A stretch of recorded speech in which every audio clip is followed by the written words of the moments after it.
हाँ भाई बेटा, आज आपका जो टॉपिक स्टार्ट होना है वो होना है व्रत, ठीक है। अच्छा, कोई ऐसा स्टूडेंट जो बता भैया व्रत की परिभाषा क्या है? कोई भी, किसे कहते हैं व्रत? मोय मोय हाँ भैया, ट्रेंडिंग पे है, बताओ व्रत, बताओ बेटे व्रत। हाँ अंशिका, किसी निश्चित बिंदु से समान दूरी पर जो आकृति बनती है इसे व्रत कहते हैं। अच्छा, और कोई? चलो ठीक है। अब यहाँ पर देखो, हम क्या करेंगे, मान लिया बहुत सारे बिंदु हैं, हमारा एक बिंदु ये है P1 और एक बिंदु हमारा ये है P2, एक ये P3 है और ये हमारा P4 है। इस प्रकार से अनंत बिंदु है, ठीक है ना। और एक बिंदु हमारा यहाँ पर है, एक मध्य में, और इस बिंदु से समान दूरी पर ये सभी बिंदु स्थित हैं इस प्रकार से। ये तो बेटा बहुत ही बेकार बन गया बोर्ड है आपका, ठीक है ना बेटे, आप बोल बनाना, ठीक है ना। इस प्रकार से ये आपको क्या होता है, व्रत होता है। एक निश्चित बिंदु से समान दूरी पर स्थित बिंदुओं का बिंदु पथ व्रत कहलाता है, ठीक है भैया। कैसे? अच्छा, एग्जाम्पल बताते हैं आपको, इसके एग्जाम्पल डेफिनेशन नोट करूंगा भाई, एक बार कि हालांकि आएगा नहीं फिर भी बता दूं। एक निश्चित बिंदु से समान दूरी पर बिंदुओं का बिंदु पथ हमारा क्या कहलाएगा, व्रत। जैसे ये है, इससे समान दूरी पर इन बिंदुओं का जो बिंदु पथ है, पथ माने रास्ता, उसे हम क्या कहते हैं, व्रत कहते हैं, ठीक है भाई। एक सेकंड रुक जाओ भैया। अब यहाँ पर देखो भैया, अच्छा व्रत का एग्जाम्पल क्या क्या होंगे। मान लीजिए भैया, पहला एग्जाम्पल आपका है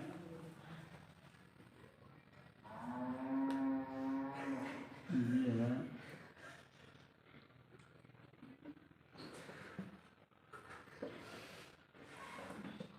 ये आपका बेटा पंजा,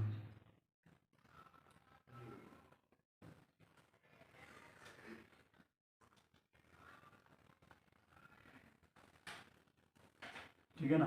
पंजा सबने देखा, तो ये एग्जाम्पल भी आपका हो सकता है। दूसरा एग्जाम्पल हो सकता है आपकी घड़ी,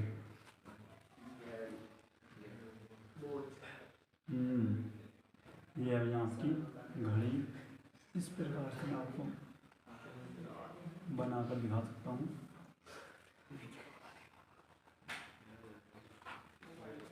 ठीक है ना।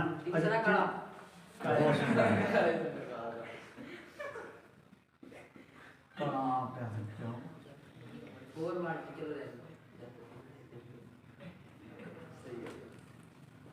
ठीक है ना। और भी कोई है?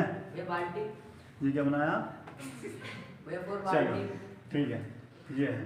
अब मेरी बात सुन लीजिए, ये आपके व्रत हो गए। एक होता है आपका गोला, क्या होता है, ये तो आपके व्रत के एग्जाम्पल है, किसके, व्रत के उदाहरण। और दूसरी बात हम गए हैं भैया, ये 2D इमेज, मतलब 2D वो होता है आकृति, ठीक है ना, 2D बोलते हैं,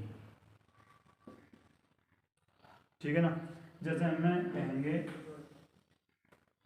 इस प्रकार से होती है, इस प्रकार, ठीक है ना। द्विविमीय तल पर स्थित होती है। अच्छा, गोले की बात करें, गोला, गोले में अंतर क्या है, व्रत और गोले में अंतर है भैया।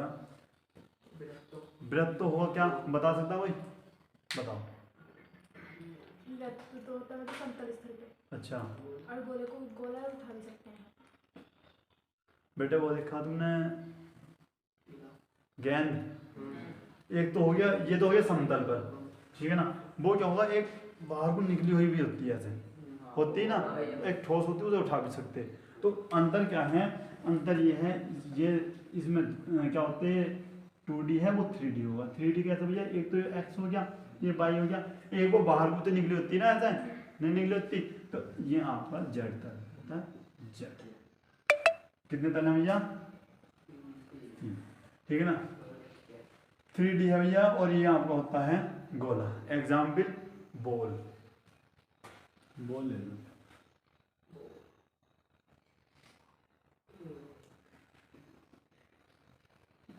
ठीक है। ये हैं, और भी एग्जाम्पल हैं आपके, नोट करो पहले से। यहाँ पर देखो भैया, अब शांत हो जाओ, यहाँ पर देखो,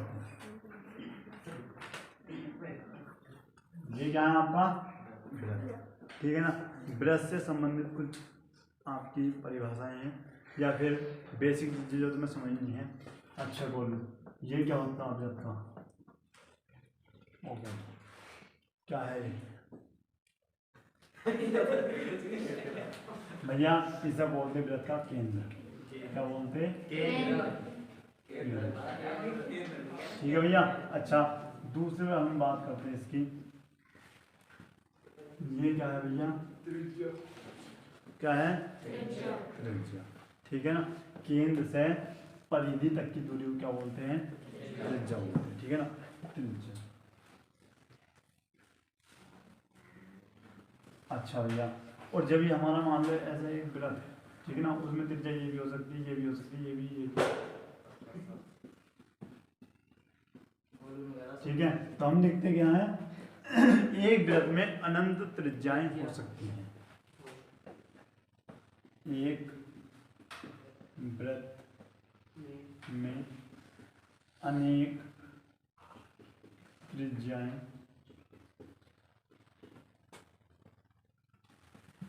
हो सकती हैं। ठीक है, हो सकती हैं, ये हुआ आपका। ठीक है, दूसरा। अच्छा, तीसरा बताते हैं हम आपको, परिधि। क्या बताना भैया? परिधि। वृत्त की ये होती है ना भैया, ठीक है ना, इसे बोलते परिधि। अच्छा, वृत्त की परिधि क्या होती? 2 पाई r, जहाँ r क्या है? चलो दूसरी त्रिज्या बताना आपको। सबसे पहले त्रिज्या और व्यास में मैं संबंध होता है, यहाँ पर लिख दो, त्रिज्या और व्यास में संबंध, त्रिज्या और व्यास में संबंध और बता देता हूँ भैया। ये आपकी त्रिज्या है, अगर मैंने यही वृत्त यहाँ पर बना दिया, अच्छा, ठीक है, जो आपकी त्रिज्या है, अगर मैं इसको यहाँ से यहाँ तक मिला दूँ तब क्या बन जाता है? ये आपका व्यास। ठीक है भैया, तो ये आपका बन जाता है व्यास। अच्छा, व्यास क्या हो गया? व्यास त्रिज्या का दुगना हुआ या नहीं हुआ? त्रिज्या इतनी, व्यास इतना, तो क्या हो गया? इसका दुगना हो गया। हम लिखते हैं व्यास बराबर 2 गुना त्रिज्या। ठीक है, और त्रिज्या क्या बोलते हैं हम? आर, तो व्यास बराबर 2r। सही है भैया। अच्छा, एक होता है आपका परिधि, तीसरा क्या है आपका? परिधि। तो भैया परिधि क्या है? परिधि है पाई गुणा व्यास। पाई गुणा व्यास। पाई क्या है आपका? पाई है। अच्छा, व्यास क्या है आपका? 2r, तो क्या होगा? 2 पाई r। परिधि क्या हुई आपकी? इसे c से डिनोट करते हैं, c बराबर 2 पाई। समझ में आ गई बात? अच्छा, उसके बाद अगर हम बात करते हैं जीवा,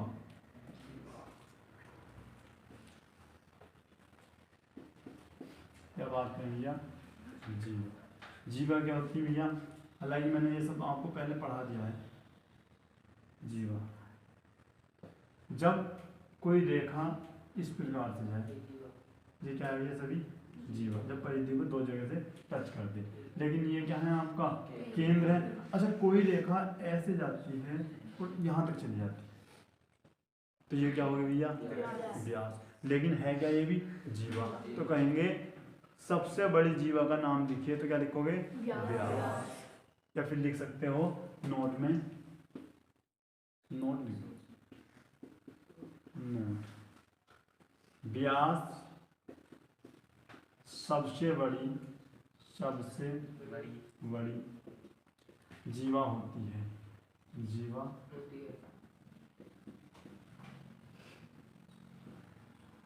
ठीक है भैया, व्यास सबसे बड़ी जीवा होती है। ठीक है ना। उसके बाद अगर मैं कहूँ आपसे, एक आता आपका उभयनिष्ठ जीवा। क्या आती है आपकी? उभयनिष्ठ जीवा। जैसे आपके दो वृत्त हैं, या आपका ये मान लीजिए वृत्त है, ठीक है, और एक वृत्त आपका इस प्रकार से, ठीक है, और यहाँ पर कोई एक जीवा है, ये ए और ये बी। तो यहाँ पर जीवा जो ए बी है वो क्या है भैया, यहाँ पर उभयनिष्ठ है, ठीक है ना, नोट करो पहले। अब यहाँ पर देखिए भैया, अब जो स्टार्ट करते हैं हम, अब क्या करते हैं भैया, सकेंद्रीय बिंदु, सकेंद्रीय वृत्त होगा ना, कौन सा पॉइंट यहाँ पे, सकेंद्रीय मतलब जब दो वृत्तों का केंद्र क्या हो भैया, एक हो। मान लो बड़ा वाला वृत्त आपका ये है और छोटा वाला वृत्त आपका ये, और उनका केंद्र क्या हो, दोनों का एक हो, ठीक है ना, तो सकेंद्रीय, वो सकेंद्रीय वृत्त इसको बोलते हैं। अच्छा, सातवां क्या है भैया आपका, केंद्र रेखा, केंद्र रेखा। मान लिया आपके इस प्रकार से वृत्त है, एक वृत्त भैया आपका ये है और एक वृत्त आपका ये है और एक वृत्त आपका ये है। अच्छा, जो इन केंद्रों से होकर जाने वाली रेखा को क्या बोलेंगे बेटा आप, केंद्र रेखा। अगली बात समझ में। उसके बाद आता है आपका आठवां, सर्वांशम वृत्त, सर्वांशम वृत्त। अब यहाँ पर समझो भैया, मान लिया विनीत, चलो पर सर्वांशम वृत्त। अब क्या बताया था भैया, सर्वांशम और समरूपता एक मैंने पढ़ाई थी, ठीक है ना, बताओ तो तुम, चलो सभी लड़के बता दो सर्वांशम की क्या कंडीशन थी, जल्दी से याद करो। वो दिन जब मैं यहाँ पे खड़ा हुआ बोल रहा था कि सर्वांशम में, बताओ, आकृति और आकार दोनों समान है, ठीक है। अच्छा, आकृति क्या भैया, यहाँ पर भी क्या होगा आपका, यहाँ पर भी वृत्त हो, ठीक है भैया, और यहाँ पर भी क्या हो, वृत्त हो। ये तो हो गई, क्या हो गई आपके, समान आकृति हो गई। आकार की क्या बात भैया, ये भी 5 सेंटीमीटर त्रिज्या और ये भी 5 सेंटीमीटर, तो ये सर्वांशम वृत्त, ठीक है, यही है ना, और भी है कुछ। अच्छा, अगर एक आता आपका नवा जो है चाप के बारे में बताते हैं बेटे, ये भी मैंने आपको पढ़ा दिया था। ये मान लिया आपका ये है और ये आपका केंद्र O है और ये बिंदु आपका A है और ये B है। जब आप इस प्रकार से मिला तो ये आपकी चाप जाती है, इसको मैंने P और इसको हमने Q मान लिया, ठीक है ना। तो मैंने आपको बताया था जो छोटा वाला होता है ना, ये इसे बोलते हैं आप चाप है ना, तो इसे बोलते हैं लघु चाप, लघु चाप, इसका मतलब छोटी चाप है। अच्छा, ये ऊपर वाली है आपकी, ये जो आपकी है, ठीक है, इसके ये बोलेंगे हम दीर्घ चाप, ठीक है। अच्छा, उसके बाद क्या है भैया, आपकी कुछ रेखाएं होती हैं, 3 रेखाएं हैं आपकी, 3 रेखाएं,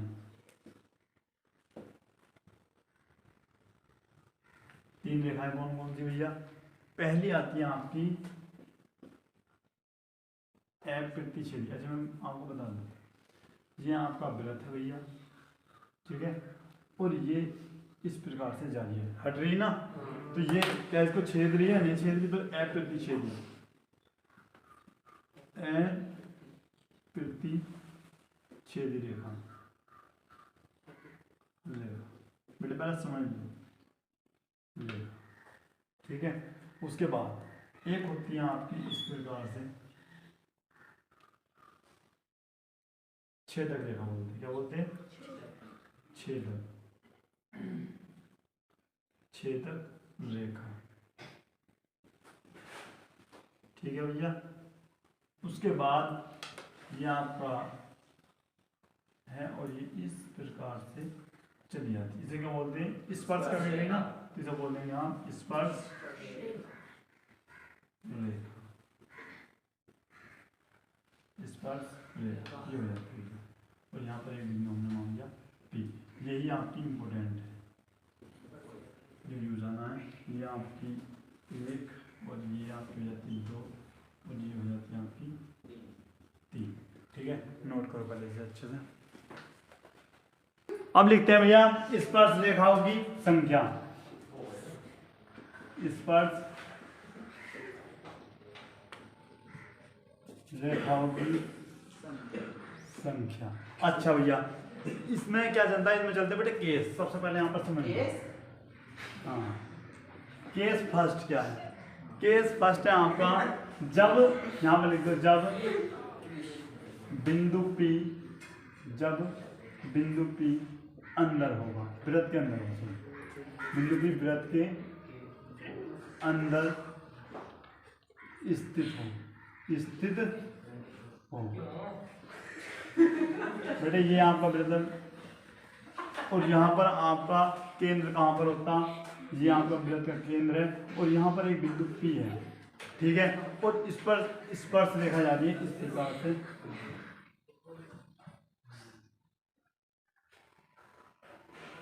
ऐसा मान सकते हो। ठीक है, तो यहाँ पर लिखते हैं स्पर्श रेखाओं की संख्या। स्पर्श रेखाओं की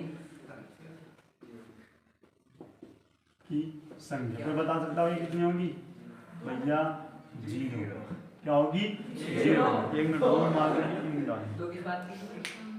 यहाँ पर देख लो भैया, केस फर्स्ट क्या था? जब बिंदु P वृत्त के अंदर स्थित हो। ठीक है ना। दूसरा है केस सेकंड, जब वृत्त पर, जब बिंदु वृत्त पर स्थित। बेटे आज तक ऐसे क्या कर रहा हूँ क्या हो रहा है भैया? अब फिर मैं आपसे पूछूंगा, बताएंगे आने का। ठीक है ना। अच्छा जी, आपका वृत्त है,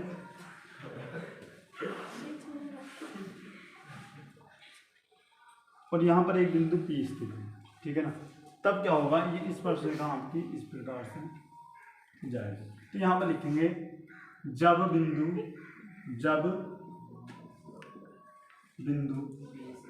वृत्त पर स्थित है, वृत्त पर, जब बिंदु P वृत्त पर स्थित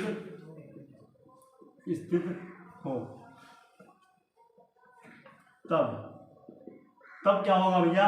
स्पर्श रेखा की संख्या, स्पर्श रेखाओं की कितनी होगी भैया? 1 होगी। ठीक है। तीसरा केस थर्ड,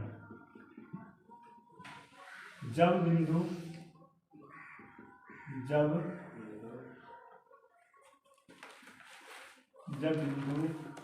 P वृत्त से बाहर स्थित हो,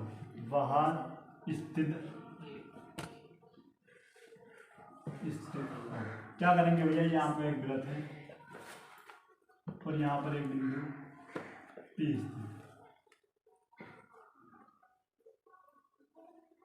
ठीक है, तो यहाँ पर देखो कितनी स्पर्श रेखाएं हैं? 2 भैया। एक आपका ये मान लेते हैं, और ये B। कितने हैं भैया? 2 स्पर्श रेखाओं की संख्या इक्वल टू भैया क्या होगी आपकी? 2। छीन दे भैया, अब सब बन गया। चलो कोई बात नहीं बेटे, दूसरी भी आएगी, कोई नोट करो पहले से। देखो उसके बाद आपको आता है भैया केस 4। ये क्या है? एक वृत्त है, उसमें बताना 2 समांतर स्पर्श रेखा कितनी है। यहाँ पर समांतर स्पर्श रेखाओं की संख्या यहाँ पर लिख सकते हैं समांतर स्पर्श रेखाओं की। बेटे यहाँ से आपकी एक्सरसाइज में क्वेश्चन बनेंगे, इसलिए समझा रहा था मैं बहुत अच्छे से, क्योंकि यहाँ से क्वेश्चन आएंगे। ठीक है, संख्या कितनी है भैया? 2।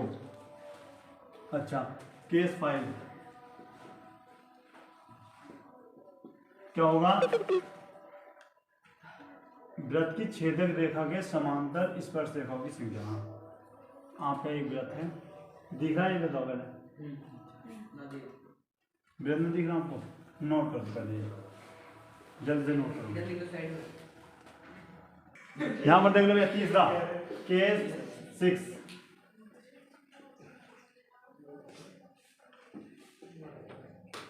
ठीक है, इसमें क्या होगा? अच्छा, छेदक वृत्त की छेदक रेखा के समांतर स्पर्श रेखाओं की संख्या।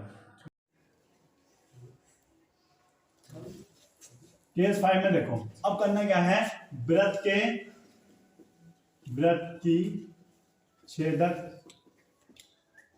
रेखा के समांतर